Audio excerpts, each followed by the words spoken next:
Abrimos o período da tarde com o painel número 3, com o tema Legislação Portuária. A visão das entidades empresariais e laborais portuárias. O objetivo é analisar as propostas de modernização do marco legal portuário, seus efeitos sobre o setor e os caminhos para o equilíbrio entre desenvolvimento econômico e relações de trabalho. Para coordenar este painel, convidamos o senhor Sérgio Aquino, presidente da FENOP e consultor portuário. Senhor Sérgio, por favor. Os debatedores são o senhor José Adilson Pereira, presidente da Federação Nacional dos Estivadores, FNE. Senhora José Adilson, por favor. Convidamos também o senhor Caio Morel, presidente executivo da Abratec, Associação Brasileira dos Terminais de Contêineres. E o senhor Roberto Garófalo, presidente do Sindiopes, Sindicato dos Operadores Portuários do Estado do Espírito Santo e operador de cais público.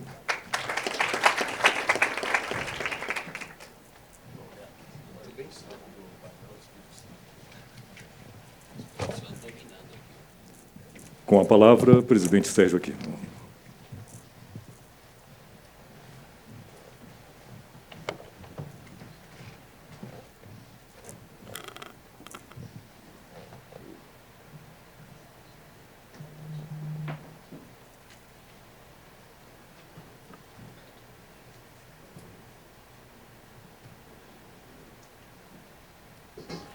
Boa tarde a todos. É sempre o desafio dos eventos após o almoço, né? O pessoal fica um pouco mais de tempo para degustar as boas refeições, as boas conversas, os bons momentos, né, de encontro, mas daqui a pouco o pessoal está chegando aí, tá? Muito obrigado à presença de todos e é uma honra estar aqui fazendo aqui a função de coordenação e de apresentação do tema desse painel com personalidades tão relevantes que aqui estão.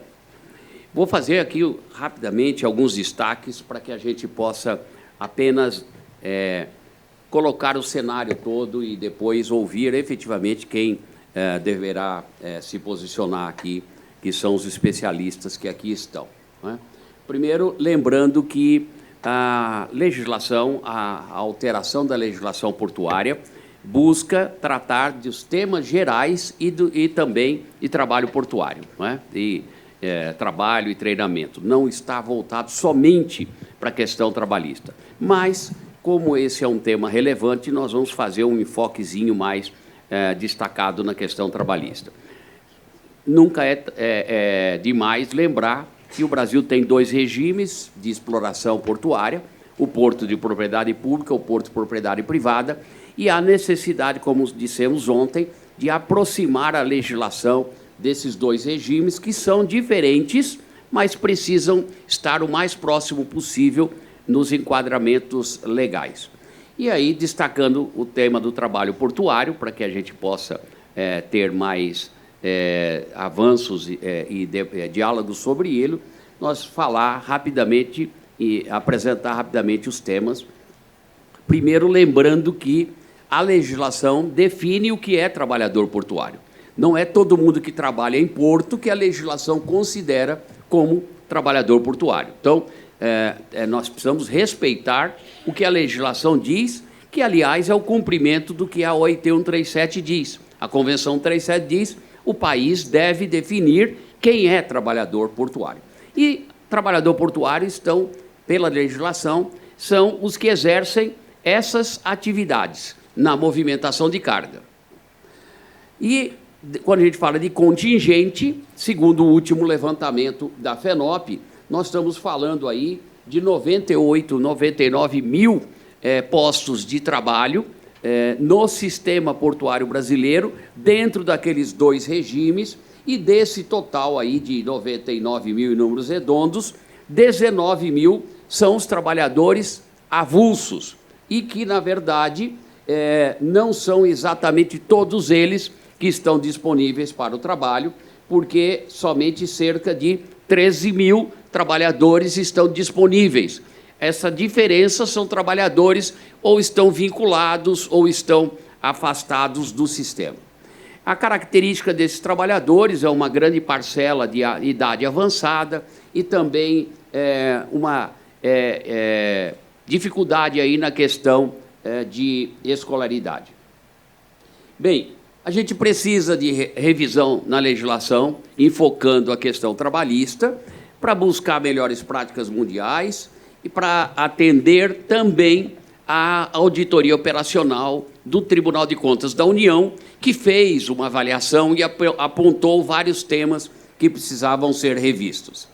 Todas mudanças de legislação sempre geram desconfortos e insegurança, isso é natural. Isso aconteceu lá em 93 também, e, portanto, é importante a gente respeitar isso e tratar essa mudança com diálogo, com busca de entendimentos, né? E é por isso que a FENOP não se limitou a ficar trabalhando somente com o texto do PL 733, mas buscou um diálogo, um entendimento com as federações de trabalhadores portuários, as três federações, FNE, FNP e a FENCOVIB, na busca de um entendimento nos temas basilares. E também, além disso, foi firmado, além do acordo, um memorando de entendimentos definindo uma série de regramentos para que houvesse mais garantias no sistema de contratação. E, para a gente encerrar esse tema aqui, destacar as diferenças fundamentais entre o que está no PL 733 e o que foi firmado no acordo com as federações. Então, a abrangência de trabalho portuário. O PL 733 considera trabalho portuário somente cais, somente bordo e o costado, só o cais ali, né? O acordo não. O acordo permanece toda a abrangência que está na legislação hoje, inclusive pátios, dentro dos limites das instalações portuárias. No PL 733, mantinha apenas 3 categorias de trabalhadores: capatazia, estiva, conferente. No acordo estão sendo mantidas todas as atividades previstas na legislação atual. PL 733, apenas o enquadramento de registrado. No acordo, recupera-se e mantém-se registrados e cadastrados. No PL 733, fala também do que não é trabalho portuário, e no acordo firmado com as federações, mantém-se os mesmos princípios de trabalho portuário e as exceções previstas na legislação atual. Certificação de trabalhadores, o PL 733 diz, né, que depois de 5 anos perderia a validade as certificações. O acordo acabou com isso, todo mundo que está certificado permanece com as suas certificações. No PL 733, negociação coletiva está mencionada em alguns temas. No acordo, todos os temas estratégicos está prevista negociação coletiva. Equipes e condições, no PL 733, é um direito da empresa, sem nenhuma possibilidade de alguma outra coisa, e no acordo permanece esse direito para o vinculado, mas no avulso está aberta a possibilidade e a previsão de negociação. Sistema de gestão de trabalho, no PL 733, estava previsto vários órgãos no mesmo porto, e a EPTP, uma empresa de trabalho temporário. No acordo, mantém-se o regramento atual, um órgão em cada porto, e não há a previsão da EPTP. No encerramento de atividade de ógimo, no PL 733, poderia-se fechar ógimo sem nenhuma indenização do trabalhador. No acordo foram definidos regramentos e garantias de indenização se não houver mais necessidade de trabalho avulso e, portanto, sendo possível desativar o ógimo mediante indenização dos trabalhadores. No pagamento de indenização, não há nenhuma previsão no PL 733 e no acordo há uma previsão de indenização para o trabalhador aos 70 anos e também um sistema de indenização para um tipo PDV, quem pretender sair do sistema, e isso será feito através de pagamentos, inclusive, pelo setor empresarial. Custeio de treinamentos está previsto no SESC-Senat, e tanto no PL 733, quanto no acordo, porém de forma organizada. Bem, renda mínima, não há nenhuma previsão no PL 733, mas há uma garantia de renda mínima no acordo. E o pagamento de assistência mensal, né, está mantido o que tem, está no PL 733, e há previsão também de pagamento no sistema. Regramento de contratação com vínculo. No PL 733 é liberdade, pode contratar sem nenhum regramento, e no acordo foram definidos regramentos para a contratação. Como eu já havia mencionado, a previsão de um PDV para o trabalhador avulso, que não está previsto no PL 733, mas está no acordo. Bem, feito esse panorama geral, eu acho que agora precisamos ouvir, como se diz, os universitários, os especialistas, né, de cada atividade aqui, de cada segmento. E aí eu já queria, de imediato, passar a palavra ao José Adilson, presidente da Federação Nacional dos Estivadores, para suas ponderações, suas colocações, e depois ouviremos Caio Morel como terminal especializado e Garófalo como operador de cais público, e aí depois vamos fazer um bate-bola de diálogos e perguntas, e também perguntas aí abertas ao público através do sistema QR Code. Zé Adilson, por favor. Boa tarde a todos, todas. É um prazer enorme estar mais uma vez aqui participando do evento, onde eu encontro todos os operadores portuários e todos os órgãos do Brasil. Para nós, trabalhadores, isso é riquíssimo, porque nesses dias que nós estamos com vocês, nós conversamos muito, negociamos muito, resolvemos muito problema, e eu, principalmente como presidente da Federação Nacional de Estivadores, é uma excelente oportunidade, né? Saúdo meus companheiros aqui de mesa, o Caio, Roberto Garófalo, que é presidente do Sindiops do Espírito Santo, né? Bancada aqui 50% é do Espírito Santo, então vai ser um bom debate, né? E saudar o Sérgio, né? Que como é bom ver esse evento crescendo, e obrigado pelo convite, porque a cada ano a gente vê a evolução também de todas as questões portuárias no Brasil sendo debatida aqui. A gente consegue ver essa evolução ano a ano. A legislação portuária, e aí o Sérgio já adiantou muito o meu trabalho aqui, colocando alguns pontos, ela veio de uma riqueza de debate. Quero saudar nossos trabalhadores portuários que estão aqui, os companheiros de Santos, estão aqui presentes, de São Francisco do Sul. É uma orientação das nossas federações que os trabalhadores se inscrevam e participem aqui. Tá certo? Porque a gente tem que ver o que está acontecendo para nos ajudar na relação capital e trabalho, nos ajudar nas nossas tomadas de decisão. Então, é a orientação nossa a participação no evento tão importante como esse. Essa discussão da lei veio de um cenário de debate que reflete agora no que nós fechamos. Quando a gente assumiu a Federação Nacional de Estivadores, nós propusemos à FENOP assentar e começar um diálogo nacional para tentar fechar um contrato nacional da relação capital e trabalho nos portos.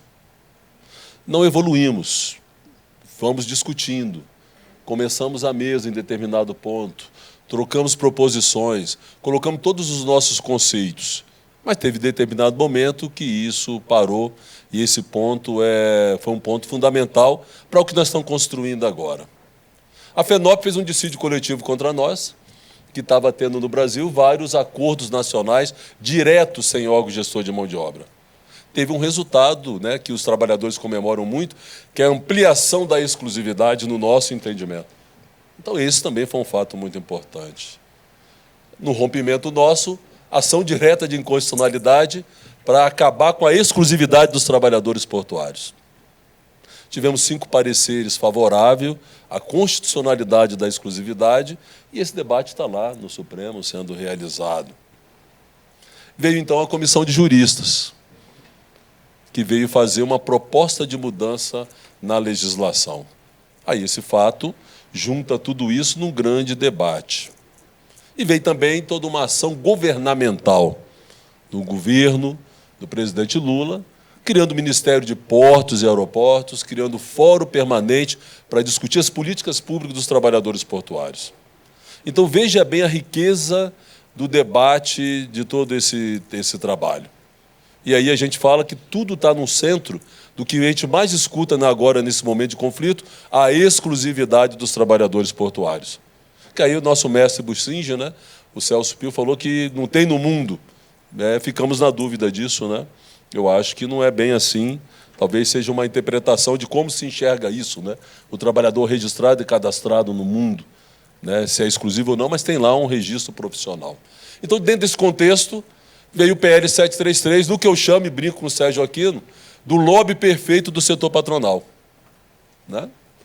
Não é isso? Para provocar. E aí, assim, por que negociar com a gente, então, a mudança desse lobby perfeito?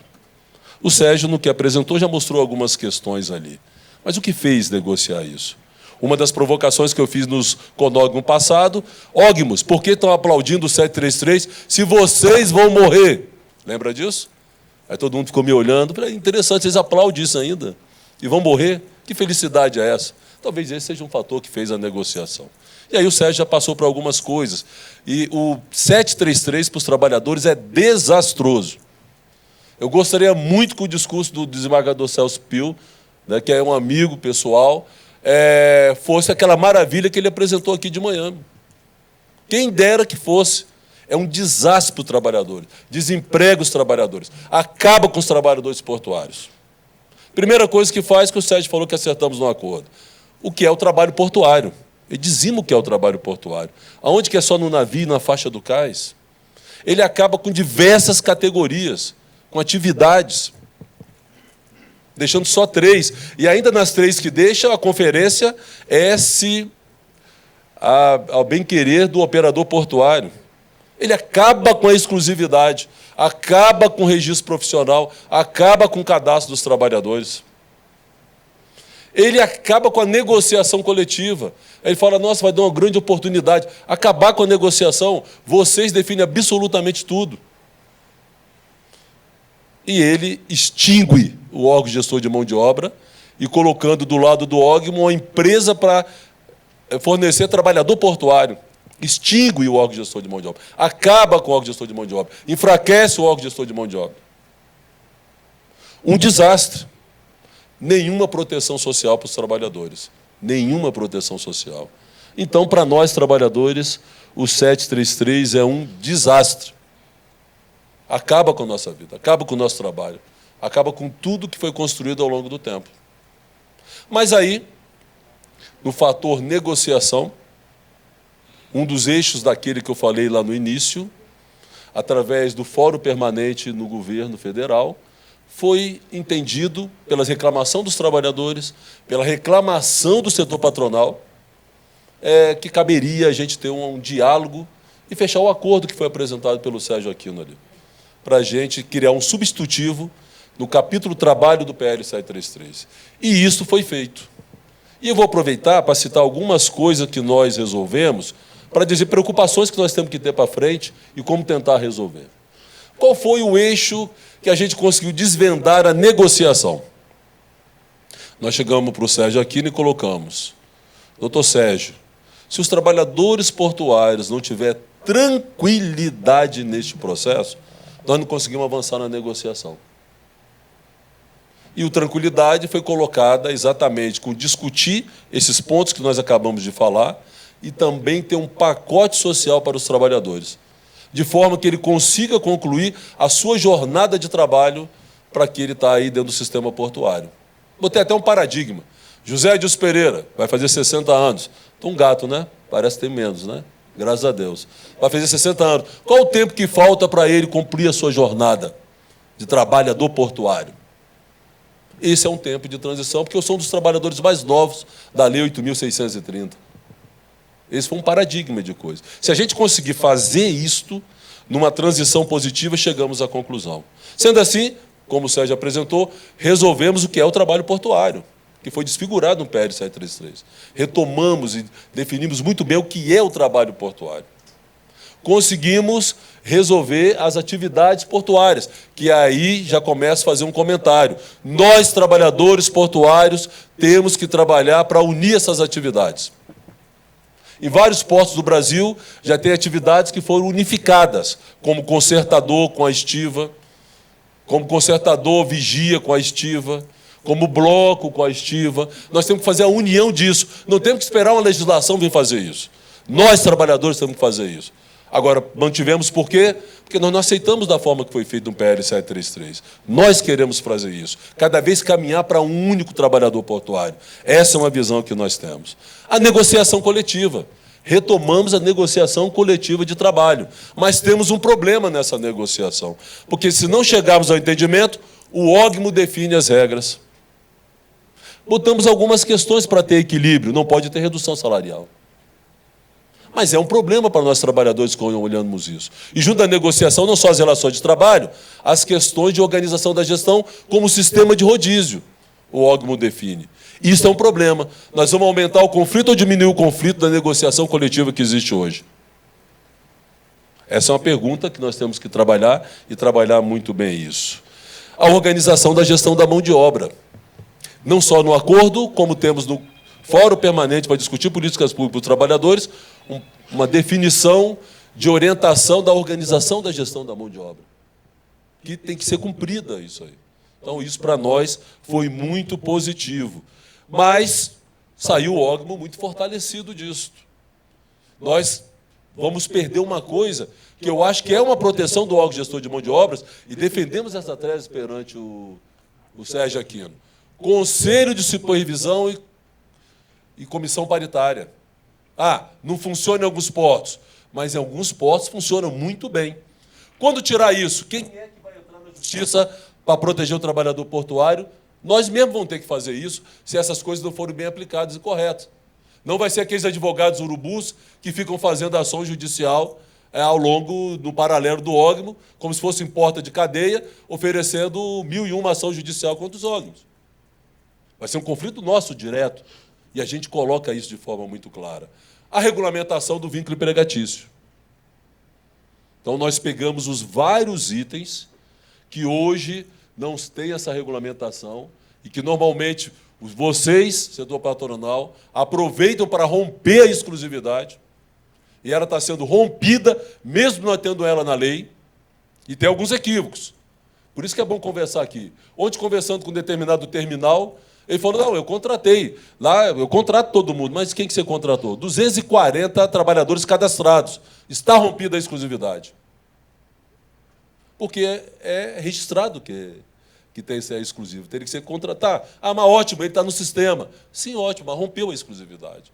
Mas esse porto, por exemplo, é o que fala mais de exclusividade e está rompida. Mas é justa a contratação? Sim, é justa. Nós achamos que pode ser? Sim, pode ser. Então, nós regulamentamos salário, representação sindical, todas as regras de relação capital e trabalho, o pacote social, para ter a proteção dos trabalhadores. E eu acho, hoje, nós temos a exclusividade, ela está sendo rompida, sistematicamente, em todos os lugares. Então, esse é um ponto que eu acho que vai ajudar muito na regulamentação do trabalho, e aí de uma tese que vocês sempre ouviram falar. O trabalho avulso tem que crescer e o vinculado, os dois trabalhando, um complementando o outro, e não um guerreando com o outro, um de contraponto para o outro. Eu acho que depois desse acordo você vai ter as duas coisas muito bem organizadas e trabalhando um do lado do outro. O fortalecimento do OGMO contra a empresa portuária de oferecer mão de obra. Então, o OGMO saiu muito fortalecido. E aí tem que saber como usar esse fortalecimento, como, por exemplo, a certificação do trabalhador portuário avulso. O órgão tem que partir para cima disso. Mas aí nos preocupa, né? porque se não respeitar a negociação, se não respeitar as relações de trabalho bem colocadas. A certificação profissional, eu acho que ela é fundamental, professor Bucinge, porque isso ficou muito bem claro como vai ser a certificação. E eu acho que nós não temos que esperar por ninguém. Capital e Trabalho tem que trabalhar isso já pesadamente para nós mesmos executarmos isso. E não esperar ninguém para poder fazer isso. Nós temos que sair na frente. Os órgãos têm que sair na frente. Os órgãos têm que pegar o acordo e sair na frente. E aí fechamos um pacote social, que, na nossa visão, ele foi muito positivo, porque traça indenização, viu aí a idade, 72% estão acima de 51 anos. Então, você consegue indenizar quem pode sair do sistema, tá certo? Garantia de remuneração básica para quem vai ficar no sistema, e uma regra de onde é que nós paramos no Porto o nosso trabalho, né? Com 70 anos, recebendo uma parcela de proteção social. Então, isso é fundamental. Então, nós achamos, e estamos construindo, e buscando sempre defender a nossa exclusividade. Às vezes eu falo isso, falo, mas você tem um acordo, está falando isso? Sim. Né? Aí vem uma questão que é bom entender, isso eu vou falar daqui a pouquinho. Em que pé estamos agora? O relator parece que vai acatar o nosso acordo. Ele havia tirado categoria profissional diferenciada, recolocou categoria profissional diferenciada. Nós tivemos reunião de 3 horas de debate sobre os pontos que nós podemos ainda ajustar. E ele colocou uma questão que é os impactos sociais que vão ter para os trabalhadores, o que nós estamos fazendo. E colocou as partes para buscar solução. E nós estamos neste período de busca de solução, negociando esses pontos, principalmente um prazo de transição justo para uma mudança de um modelo para o outro. Então, estamos, neste momento, agora, fazendo isto, trabalhando isto. Sendo assim, para eu fechar, eu parto de um princípio que o acordo das federações é uma realidade. Nós não temos que esperar a legislação chegar. Foi uma luta que nós tivemos dentro daquele primeiro aspecto que eu falei, de que as relações de trabalho se resolveram e nós fechamos um acordo nacional. Então, nós, federação, trabalhamos isso como já uma coisa, não só esperar a lei chegar, que já deve ser colocado. E aí, a gente tem uma escala no Brasil. Essa escala vocês já viram falar 200 vezes. De quem conseguiu efetivar bem a negociação coletiva a quem não conseguiu. Então, tem essa escala. De quem conseguiu fazer bem a organização da gestão da mão de obra, que está no memorando que nós fizemos, a quem não conseguiu. Então, você olha nessa escala, quem fez o seu dever de casa, o acordo é maravilhoso, o encaminhamento é maravilhoso, vamos trabalhar o que tem que ser feito. Porque uma pergunta foi feita pelos trabalhadores. Com a sua ação sindical, você consegue resolver os problemas, doutor, do acordo? E 149 sindicatos, tirando um, respondeu sim, nós conseguimos. E aí a gente vê nessa escala, quando chega aqui, quem está gritando aqui? Não fez o seu dever de casa, não fez a organização da gestão da mão de obra e não tem um processo de negociação sadio. E a representação sindical é fraquíssima. Aí é o problema que nós temos. De 149, 4 estão fazendo isso. Um inferno. É isso exatamente que não cumpriu. Do outro lado, aqueles que fizeram o dever de casa já estão aplicando o acordo. Tem porto que já tem 4 fundos de garantia de remuneração básica. Tem porto que já tem cláusula defendendo a exclusividade. Sabiam disso? E tem porto que está na mesa de negociação falando, vamos implantar o acordo já e fazer isso acontecer já. Estamos trabalhando isso.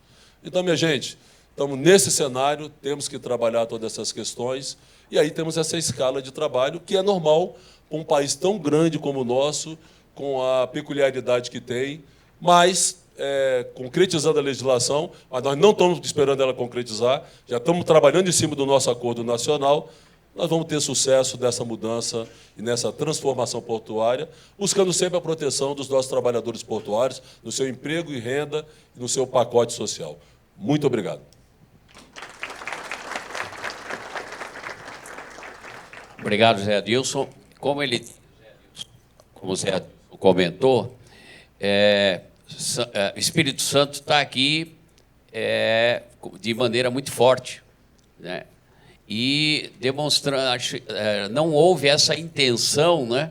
Mas a verdade é que há um grau muito diferente em nível nacional sobre, ao longo do tempo, desde 1993, quando a legislação portuária mudou, as regiões que avançaram e cumpriram o seu papel, se adequaram para a nova realidade, e as regiões que continuam defendendo entendimentos do passado.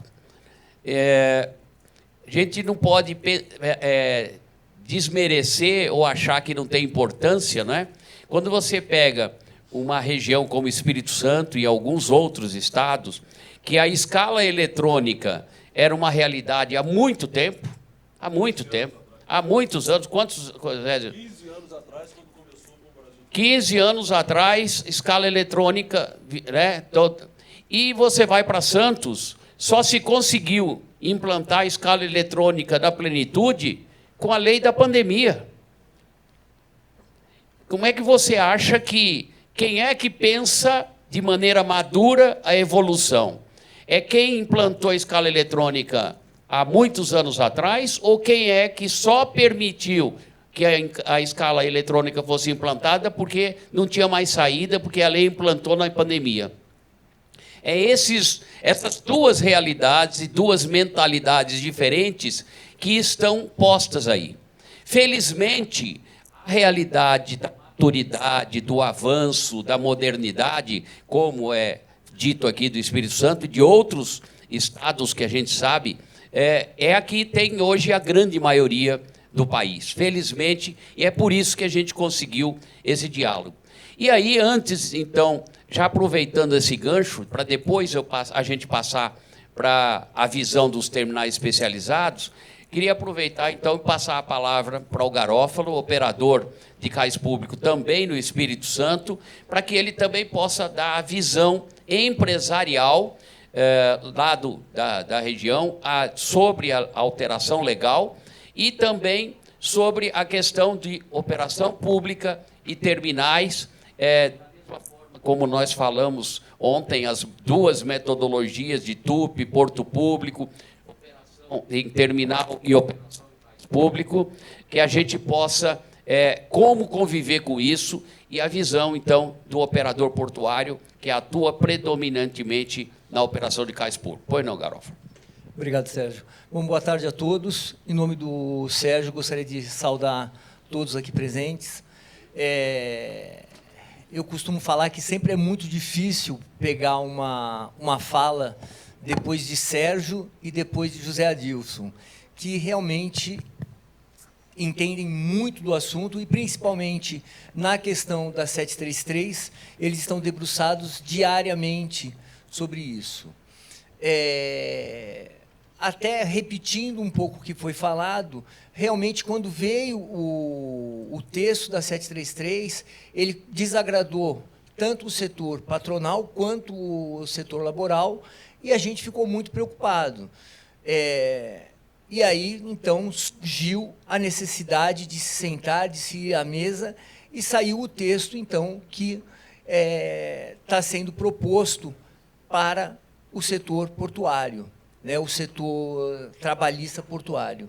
E isso é muito interessante, porque volta à negociação, e essa negociação coletiva é muito importante. Nós vivemos esse processo de negociação meio que incansavelmente, porque mal acabamos uma CCT, a gente já começa a pensar em inovações, em avanços para a próxima.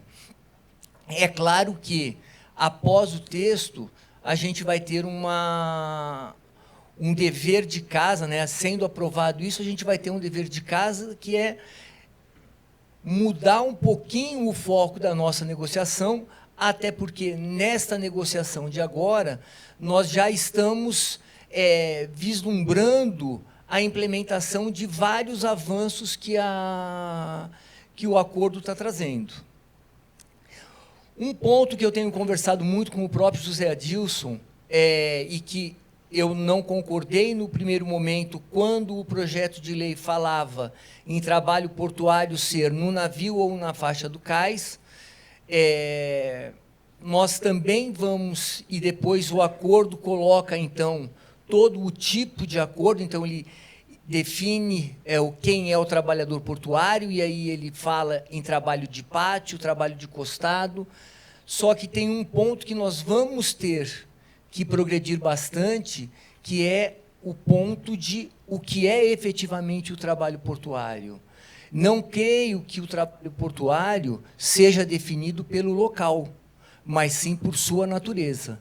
Então, nós temos, dentro do porto, na sua grande área, na sua retroárea, inclusive, vários trabalhos que hoje são considerados de exclusividade da mão de obra avulsa, mas que, no entanto, não são trabalhos portuários.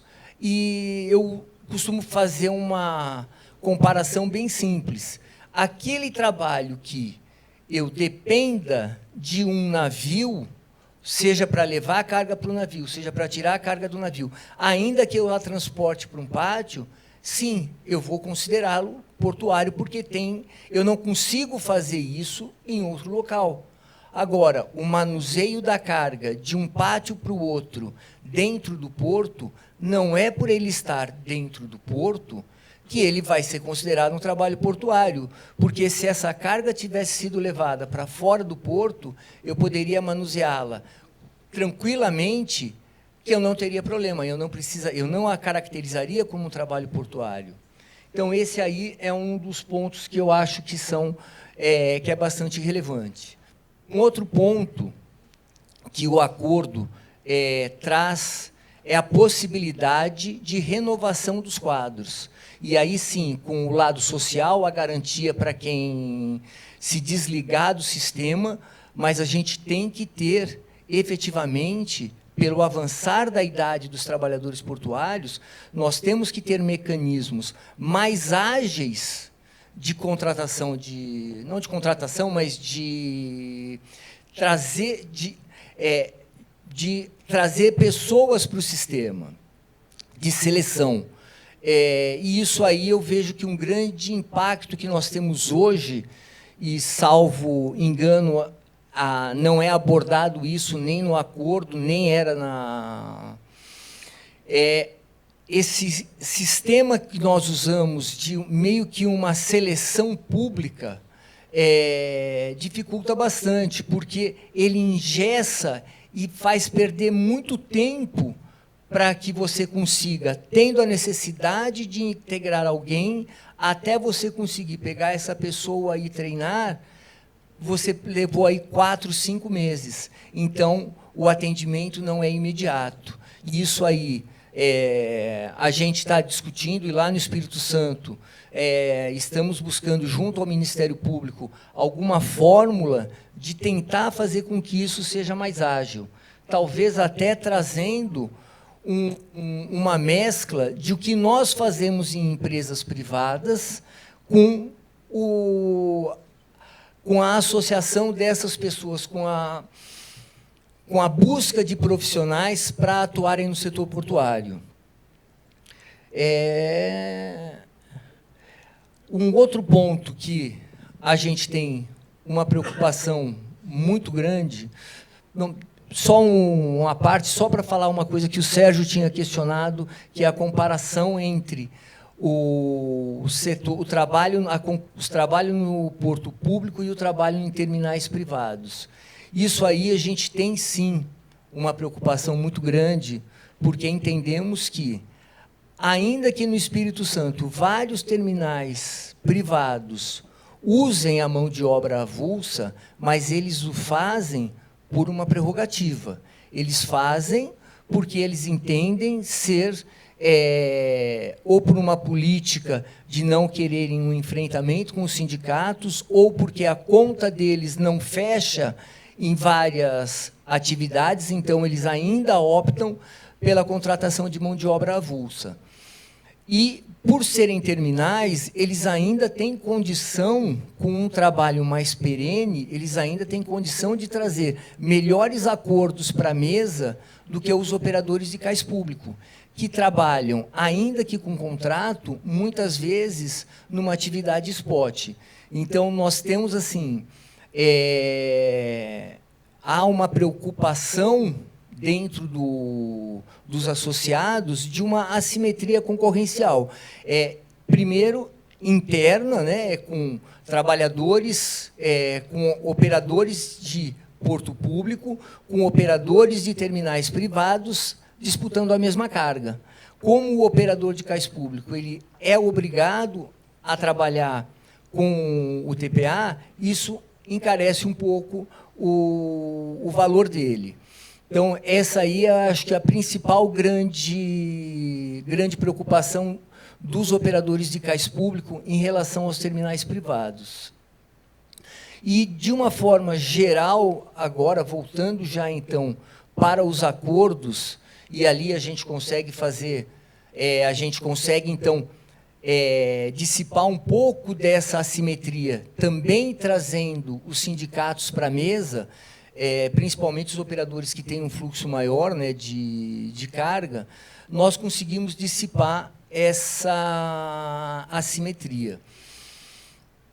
Uma grande preocupação que a gente tem, contudo, e independente dos acordos, é a interferência, e aí eu peço desculpas se é a interferência externa no setor portuário. E quando eu falo interferência externa, interferência de setores que não são afetos ao setor portuário, que não são afetos à classe laboral e à classe empresarial portuária, interferindo e julgando ou pré-julgando o que seria melhor ou pior para o setor.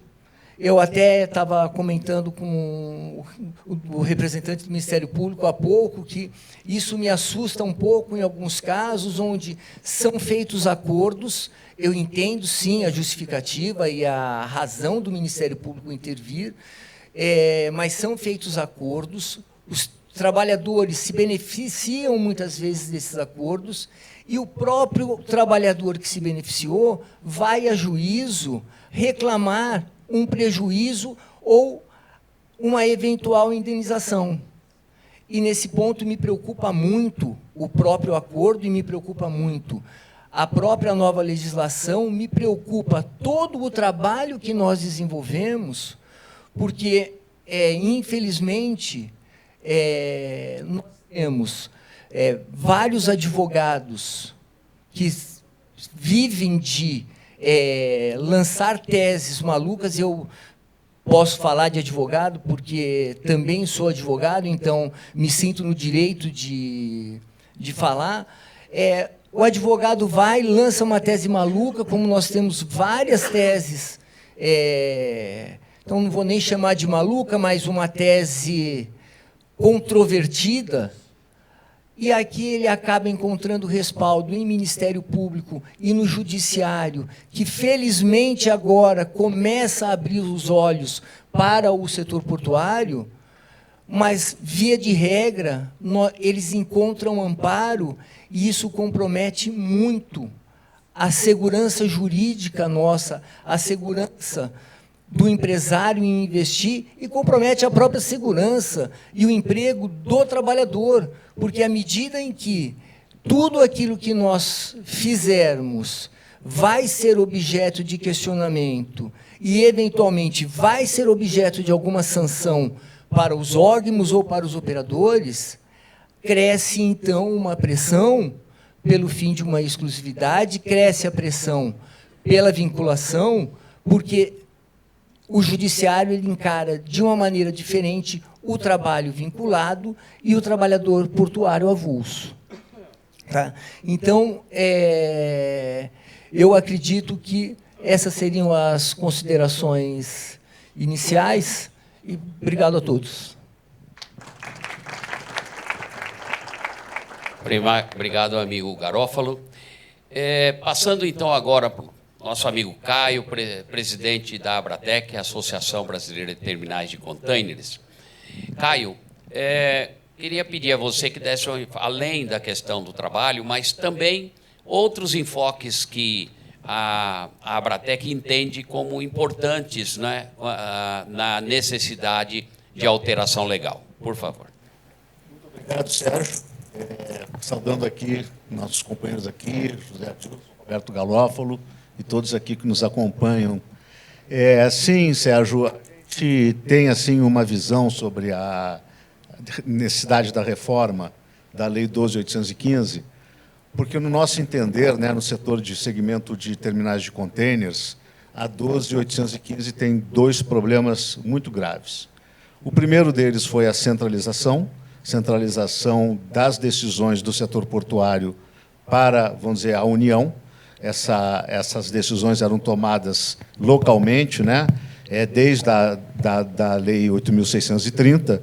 Temos aqui o doutor Bussinger, que foi o precursor, né, do movimento de privatização. Ele levou a cabo lá em Santos o PROAPS, que rapidamente licitou, entregou para a iniciativa privada os maiores terminais lá de Santos em operação, do nosso segmento, a Santos Brasil, né, a Libra Terminais, 2 terminais da Libra, e, posteriormente, um pouquinho depois, o Tecondi, que hoje é o Ecoporto. Se você olha assim, os resultados, né, a gente, assim, no setor empresarial, você sempre olha o resultado das suas ações. E, no setor de containers, o resultado da 12.815 não foi nada bom, porque o último terminal de contêineres que foi inaugurado no Brasil foi exatamente antes da 12.815. E, sob a égide da 12.815, o terminal público, a BTP, provavelmente não teria sido autorizado, né? Por quê? Porque essa centralização que ela avança a cada dia e torna cada dia ainda a decisão mais complicada, ela não levou, vamos dizer, as decisões do setor portuário para a mão de um órgão que toma essas decisões. Ela está dividida em vários segmentos. E o caso do Tecon Santos 10 é um belo exemplo disso. Ninguém sabe quem manda. Você tem a Casa Civil, você tem o Ministério de Portos, você tem o TCU, você tem a ANTAC, cada um tendo uma opinião e nenhuma delas prevalecendo. E nós estamos aqui totalmente amarrados dentro dessa teia de controle, né, que a gente construiu a partir da 12.815.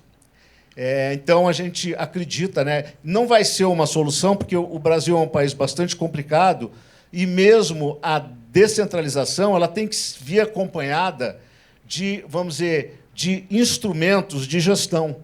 Por quê? Porque a gestão ela tem que ter os seus limites. Você não pode passar a gestão, vamos dizer, de uma autoridade portuária para um príncipe com uma caneta que toma todas as suas decisões aí ao seu bel prazer e de acordo com seus interesses. Tem que ter toda uma cartilha do que pode ser feito e o que não pode ser feito. Isso funciona muito bem na iniciativa privada. Você tem um CEO, o CEO não pode fazer o que lhe dá na cabeça. Ele tem que apresentar o seu plano de negócios ao conselho, o conselho aprova aquele plano de negócios, o plano de negócios é executado e é medido. Se o CEO não faz aquele plano de negócios, ele é substituído. Então, nós temos aqui, por exemplo, os planos de negócios, vamos dizer, do nosso Poder Central, que está há 8 anos discutindo, vamos dizer, a concessão, né, do terminal de contêineres lá até com Santos 10. Então, isso aí, na iniciativa privada, ela não estaria esperando 10 anos para tomar uma decisão importante desse tipo. Então, a gente acha que é importante, né, essa mudança no conceito da 12.815, mas também acompanhado de instrumentos, né, de limitação e, vamos dizer, necessidade de gestão aí, vamos dizer, vamos dizer, dos responsáveis aí pelas empresas, autoridades portuárias, que são empresas públicas. A gente acha que talvez a privatização possa ser uma solução, né? A privatização das autoridades portuárias, mas, enfim, esse é um dos grandes problemas que a gente vê. Nós também defendemos vamos dizer, a mudança, quer dizer, a unificação dos prazos contratuais. Porque nós temos Hoje, o prazo contratual legal de um contrato de arrendamento é 70 anos. Mas nós temos vários contratos que existem hoje e que, vamos dizer, os empresários almejam também esse mesmo prazo, que é o prazo, por exemplo, se o legislador decidiu que 70 anos é um prazo melhor, ele deveria ser possível para todo mundo. E a nossa legislação não proíbe. Quem proíbe é o Tribunal de Contas da União, que soltou uma opinião lá de que isso não poderia abranger os outros contratos. Quer dizer, então, mais uma vez, a gente acha que temos uma oportunidade de unificar isso dentro da legislação e tornar a matéria inquestionável. E por que isso é importante? A gente teve, Sérgio, em Hong Kong, e lá em Hong Kong, o operador lá, Hutchison, está há 100 anos no porto. E está todo mundo muito feliz. E ele continua fazendo ótimos investimentos. Ele expandiu ele é uma empresa local de Hong Kong, ele expandiu para o mundo todo. E ele, quando a gente perguntou qual era o prazo, ele falou assim: pô, aqui é o seguinte, se eu estou performando e se está todo mundo feliz com a minha gestão, eu vou ganhar mais prazo aqui do governo. O que eu não posso é deixar de performar ou estar causando algum inconveniente, ou para a economia, ou para a comunidade, né, do entorno local. Então, acho que a gente tem aqui essa questão do prazo e tal, tudo muito importante, e nós somos incapazes de fazer um contrato de arrendamento. E aí a gente tem exemplos muito claros. Itajaí. Itajaí não havia possibilidade de extensão daquele contrato com a APM Terminals, o contrato foi extinto, e até hoje nós vivemos uma situação lá, vamos dizer, bastante vamos dizer, complicada. Por quê? Porque o prazo contratual é pequeno, isso não incentiva o operador que está hoje lá a tomar decisões de investimento mais pesadas e também não sai a nova licitação. Então, teria sido muito mais, vamos dizer, interessante e mais importante para o país que aquele contrato tivesse sido estendido, né? E hoje não teríamos aquela solução de descontinuidade e talvez hoje o Porto tivesse numa situação muito melhor do que ele está hoje. E, por fim, a questão aqui trabalhista, mas que eu já foi bastante falada, mas o grande defeito da 12.815, na nossa opinião, foi a inclusão dos trabalhos de pátio, da capatazia, dentro do conceito da exclusividade. Nós não teríamos nenhum problema da exclusividade para as operações do navio, mas as operações de pátio, elas não se prestam a trabalho avulso. Por quê? Os terminais de contêineres são altamente sofisticados. O trabalhador precisa conhecer a máquina. O trabalhador precisa conhecer o terminal. O trabalhador precisa conhecer o sistema. O trabalhador entra num veículo transportador e tem um tablet ali dizendo que ele vai para a quadra 5, posição 17. Eu não consigo pegar um caminhão no costado do navio e ir para cada 5, posição 17. O trabalhador tem que conhecer essa questão. E o trabalho avulso ele se desenvolve no conceito da rotatividade.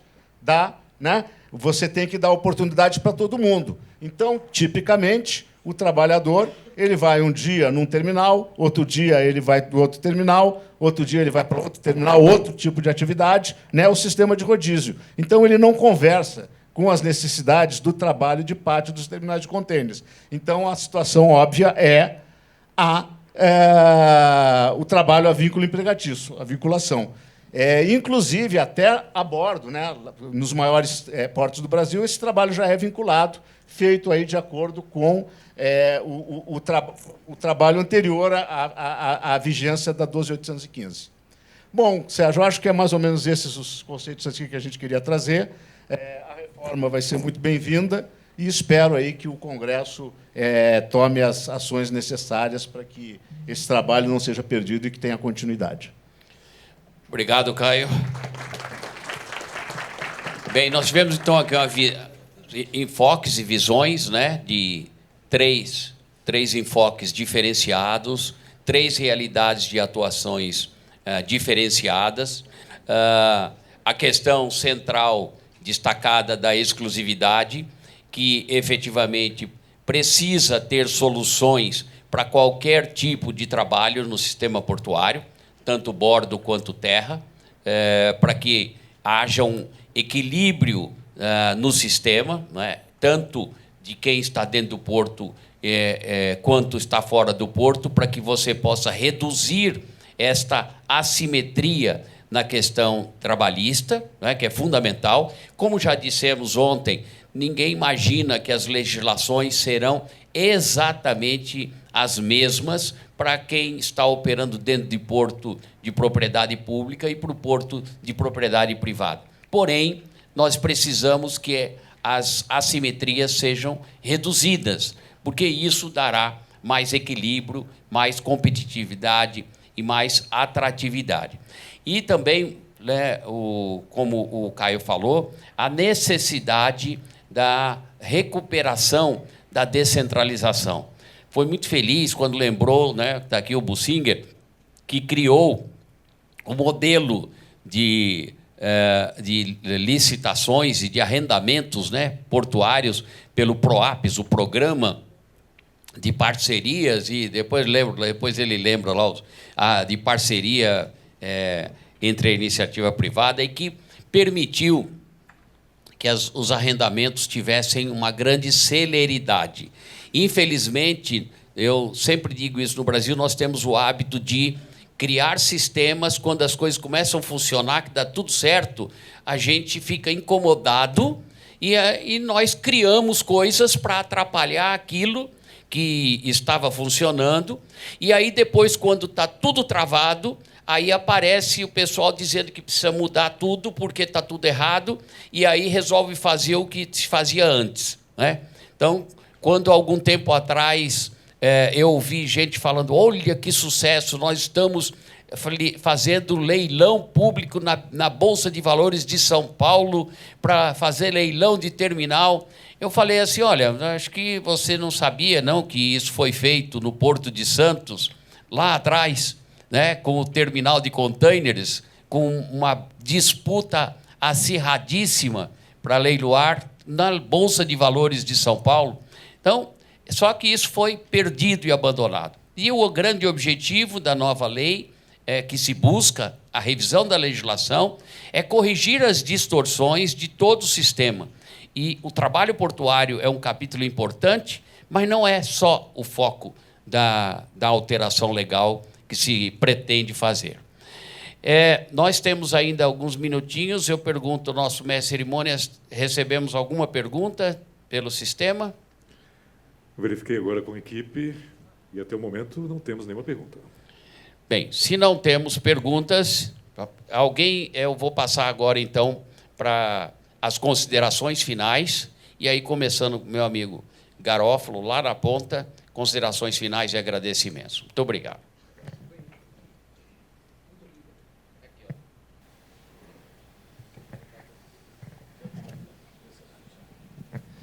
Bem, gente, muito obrigado. Só uma consideraçãozinha, Sérgio, só para um exemplo de um operador de Vitória, quando eu falo da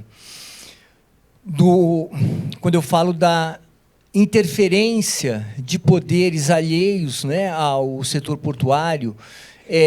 Nós temos, em Vitória, a gente recebe algumas cargas, caminhões fora de estradas, cargas, máquinas, com modelos específicos de manuseio.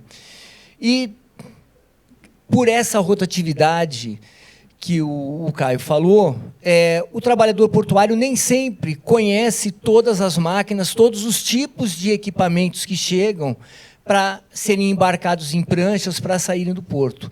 E nós tivemos a oportunidade de um operador de Vitória que está enfrentando um problema com o Ministério Público porque o trabalhador portuário não conseguia manusear a carga para subir na prancha. Um funcionário da operadora assumiu e fez o embarque. E essa operadora foi denunciada no Ministério Público porque a exclusividade do manuseio de carga é do TPA. Questionado, então, foi questionado, falou na sua defesa, ele alegou, olha, o trabalhador não tinha condição. E a resposta do Ministério Público foi singela. Espere e requisite o próximo período. No próximo período vai chegar alguém que talvez conheça. E aí eu pergunto, quantos períodos nós vamos requisitar até chegar um trabalhador que conheça? Sendo que o trabalhador estava requisitado, ele recebeu por aquele embarque e simplesmente não houve qualquer problema de ordem prática naquilo.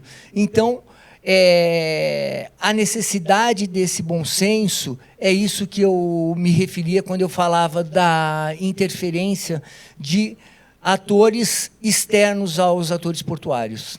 Tá bem, gente? Muito obrigado e bom resto de seminário a todos. Aqui é só finalmente, assim, eu acompanho muito as questões aí da mudança que a gente está tendo, né? E o mundo está mudando muito, muito rápido. E todo mundo fala isso, os grandes empresários falam, olha, está tendo uma mudança muito grande, muito rápida. E a exclusividade, né, que ela, inegavelmente, ela restringe o acesso à mão de obra, ela, na verdade, ela vai trabalhar contra ela. Eu estava vendo, hoje em dia tem bastante vídeos aí desses robôs humanoides, e o robô humanoide, qual é o grande diferencial dele? Ele se adapta a qualquer máquina que nós hoje utilizamos. Ele se adapta ao liquidificador, ele se adapta ao fogão, porque é tudo dentro do padrão humano. E dentro desses vídeos eu vi um robô humanoide estivador, trabalhando no porto. E eles estão para vir mais rápido do que a gente está pensando. Então, você vê assim, o nosso mercado de terminais de containers, ele é operado por empresas globais, que uma decisão vai ser tomada lá em Estocolmo, ou sei lá onde, de algum centro operacional. E diz assim, não tem trabalhador, manda lá 10 robôs para ele, cada robô vai custar $20 mil, manda 10 robôs lá e a gente resolve o nosso problema operacional. Então aqui é mais um devaneio, né? Um devaneio que ele esconde por trás também uma mensagem.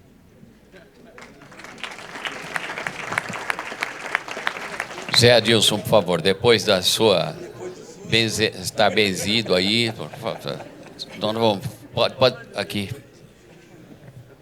Caio, não gostei desse exemplo seu. Brilhou os olhos dele e isso me deixa muito preocupado. Mas sim, temos que enfrentar a tecnologia que está chegando e está chegando muito rápido. E aí a questão treinamento, a questão educação do trabalhador portuário, a questão certificação é fundamental. Quando a gente fala organização da gestão da mão de obra, além de dizer que a gente tem que atender bem as requisições do trabalho, não é a gente resolver esse gap falado aqui na questão do trabalhador não conseguir fazer um determinado equipamento. É a gente ter quadros especializados para poder operar aquelas máquinas que vão ter ali e evitar isso que o Caio falou, de vai lá, vem cá, e você ter isso. E você tem como fazer isso na organização da gestão da mão de obra, com quadros especializados, com quadro por equipamento, e consegue evoluir muito isso e tem solução para isso. E é aquele trabalhador que é requisitado que vai realmente fazer o trabalho. Teve um exemplo que aconteceu lá em Santarém, que é isso, vou botar um MHC, não tem os trabalhadores. E aí, Roberto, se você tem um equipamento que nós não temos ainda essa condição, cabe-se trabalhar transições. Cabe-se trabalhar a forma de a gente atingir aquele objetivo, ter quadro operacional e com o trabalhador com responsabilidade para atender aquele serviço quando ele tiver. Então, isso eu acho que tem como fazer. Aí sim, aí vai ter que se discutir muito critério de rodízio, vai ter que discutir a escalação de mão de obra, de forma que permita que esses trabalhadores atendam aquele serviço. O problema é quando, às vezes, pega um trabalhador e aquele que é requisitado não faz o trabalho. Aí isso é incabível nesse sentido. A mesa sempre fala muito vitória. Isto não é uma verdade, porque, entenda-se vitória, com mais de 15 portos brasileiros fazendo dentro dessa escala de negociação e de organização da gestão da mão de obra, estão aqui nesta ponta. Então, isso já é uma realidade nacional. Então, a gente fala vitória como um exemplo, mas o Brasil já evoluiu muito isso, né? E eu não sei, minhas amigas e meus amigos, se já teve alguma legislação no Congresso Nacional, que Capital e Trabalho consiga chegar a uma negociação de um substitutivo para tirar aquele capítulo e fazer a substituição no entendimento entre as partes. Então, o acordo pode ter problema ou pode não ter, mas ele foi entendimento entre as partes. E ele é muito melhor do que o PL 733 no capítulo trabalho que ali está. E é exatamente a conjunção de força de uma cultura negocial da lei portuária, de um fórum permanente do governo, do entendimento das federações, que saiu esse fruto, que é o acordo que, eu repito, não precisamos esperar que ele chegue na legislação. Já podemos pegar ele, colocar debaixo do braço e trabalhar. E, para fechar, eu sou massacrado no Brasil por causa da exclusividade. Não existe ninguém no Brasil que defende mais exclusividade do que eu. No nosso porto, não foi rompida a exclusividade para os estivadores. Foi, Roberto? Nunca foi. E nós trabalhamos 80% da nossa mão de obra fora da área do porto organizado, onde nós não temos exclusividade. Porque trabalhamos a qualidade da mão de obra, a responsabilidade, a eficiência do trabalhador com alta produtividade. E terminais que não precisam usar a nossa mão de obra, 80% da nossa remuneração vem deles, utilizando a mão de obra do trabalhador portuário avulso, porque são intensivos em mão de obra. E aí, às vezes, eu tenho que escutar que eu sou contra a exclusividade. Então, eu quero registrar isso, porque não tem mais quem defende mais exclusividade, e não só defendo, não só a mantenho, como também expandimos ela muito além do que é o porto público. E esse é um problema que nós temos na lei. E aí o Sérgio concorda com isso, mas para resolver isso é difícil. A lei fala que o trabalho portuário é para o porto público. O navio, então, vai no porto público, opera ali, sai dali, vai lá no terminal privativo. Não é trabalho portuário. Essa é uma distorção que cabe ser resolvida, e é visto que não é só na questão trabalho, é na questão também de outras políticas, inclusive de meio ambiente, que ela faz essa distinção do que é porto público e porto privado, e porto é porto. Pode ser público ou privado, é porto. Trabalho portuário é nos dois sentidos. Então, esse também era um acerto que poderia ter. Esgotado o meu tempo, muito obrigado por esse espaço de debate com vocês, e obrigado sempre pela paciência que vocês têm comigo. Obrigado pelas riquezas que nós ouvimos aqui, e queria reiterar, quando falamos aqui de Vitória, né, fizemos questão de destacar que hoje uma grande maioria das realidades dos portos estão nesse modelo e não no modelo do atraso. E eu não vou ficar citando os nomes dos demais portos aqui, porque com a minha idade eu já tenho alguns neurônios andando de cadeiras de rodas, então eu posso cometer falhas de esquecimento, mas eu posso garantir, a grande maioria dos portos hoje estão no modelo Vitória e não no modelo de atraso de algum outro porto que talvez esteja na mentalidade de vocês. E isso, na grande maioria, inclusive, das atividades de categorias, porque, inclusive, em portos que ainda apresentam algum problema, a maioria dos trabalhadores e dos sindicatos também estão já num momento de avanço e de modernidade. E é somente com essa realidade de termos a maioria pensando nas soluções e não na criação de problemas, é que foi, como disse Zé Adilson, foi possível gerar um acordo histórico, não somente no sistema portuário. Conforme o Zé Adilson disse, não sei se há outro, até onde eu sei não há nenhum outro modelo ou regime de entendimento laboral e empresarial que tenha sido levado ao Congresso, e Porto, a gente pode dizer que é o primeiro e o único na história, feito por toda essa grande maioria de sistema portuário moderno que pensa o porto como solução. Muito obrigado a vocês, muito obrigado a todos que nos acompanharam até aqui. Devolvo aí ao nosso mestre de cerimônias.